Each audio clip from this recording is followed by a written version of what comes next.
नमस्कार दोस्तों, आपके अपने यूट्यूब चैनल मेरी मातृभाषा हिंदी क्लासेज में स्वागत है। शुरू करते हैं प्रश्नोत्तरी।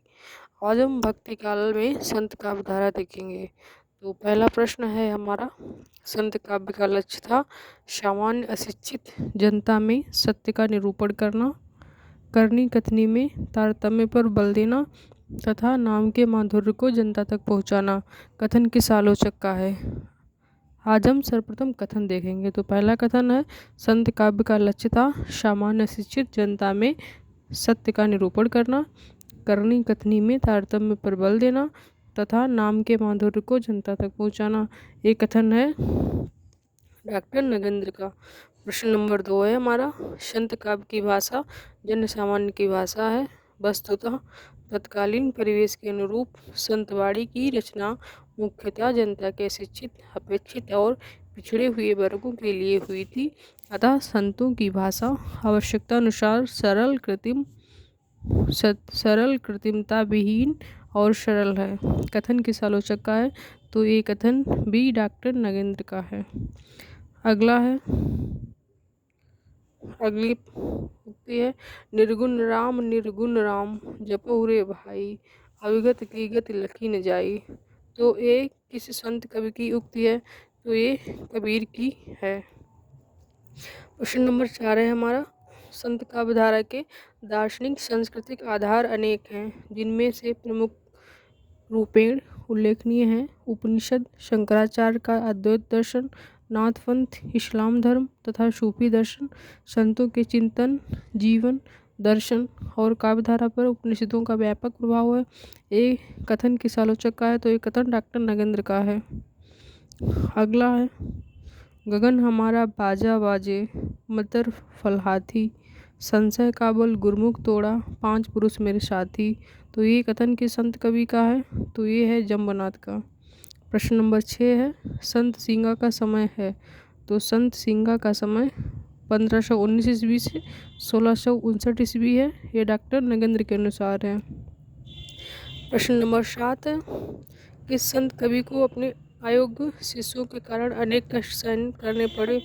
तो लालदास को अपने अयोग्य शिष्यों के कारण अनेक कष्ट सहने पड़े।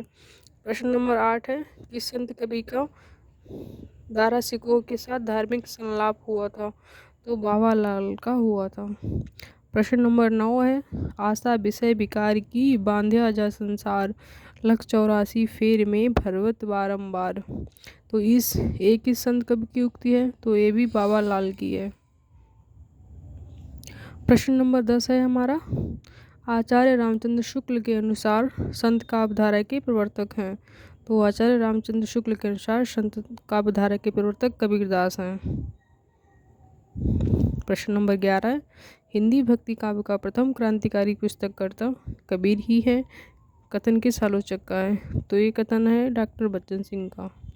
प्रश्न नंबर 12 है, इसमें कोई संदेह नहीं कि कबीर ने ठीक मौके पर जनता के उस बड़े भाग को संभाला जो नाथपंथियों के प्रभाव से प्रेम भाव और भक्ति रस से शून्य शुष्क पड़ता जा रहा था। कथन किस आलोचक का है? तो ये कथन डॉक्टर रामचंद्र शुक्ल का है। दोस्तों कथन बहुत ही इम्पॉर्टेंट है, नेट जीआर की दृष्टि से तो बहुत ही इम्पॉर्टेंट है, तो इसलिए आप हो सके तो कथनों को नोट कर लें। प्रश्न अगला है हमारा, उन्होंने भारतीय ब्रह्मवाद के साथ सूफियों के भावात्मक रहस्यवाद, हठयोगियों के साधनात्मक रहस्यवाद और वैष्णवों के अहिंसावाद तथा प्रपत्तिवाद का मेल कर अपना पंथ खड़ा किया। कबीर के बारे में ये कथन किस आलोचक का है? ये कथन है रामचंद्र शुक्ल का। बढ़ते हैं अगले सवाल की ओर। अगला सवाल है हमारा, अगले सवाल में सुमेलित करना है। तो अष्टपदी जो ग्रंथ है हरिदास निरंजनी का सही है। ज्ञान समुद्र सुंदरदास का ये भी सही है। ज्ञान समुद्र सुंदरदास का ये भी सही है। राजयोग अक्षर अनन्य की रचना है, ये भी सही है। अगले प्रश्न की ओर बढ़ते हैं। अगला प्रश्न है हमारा, निम्नलिखित में से मलुकदास की रचना नहीं है। तो बताइए, का पे है ज्ञान परोची, खा सिद्धांत बोध, का भक्ति विवेक, घा रामावतार लीला। तो इसमें खा सही है। सिद्धांत बोध अक्षर अनन्य की रचना है, मुल्लुकदास की नहीं है। बढ़ते हैं अगले प्रश्न की ओर। अगला प्रश्न है हमारा, सम्रातल का संबंध किस संत कवि से है? तो सम्रातल का संबंध जम्बनाथ से है। सम्रातल जम्बनाथ की समाधि स्थल है। नमस्कार दोस्तों, आज के लिए इतना ही।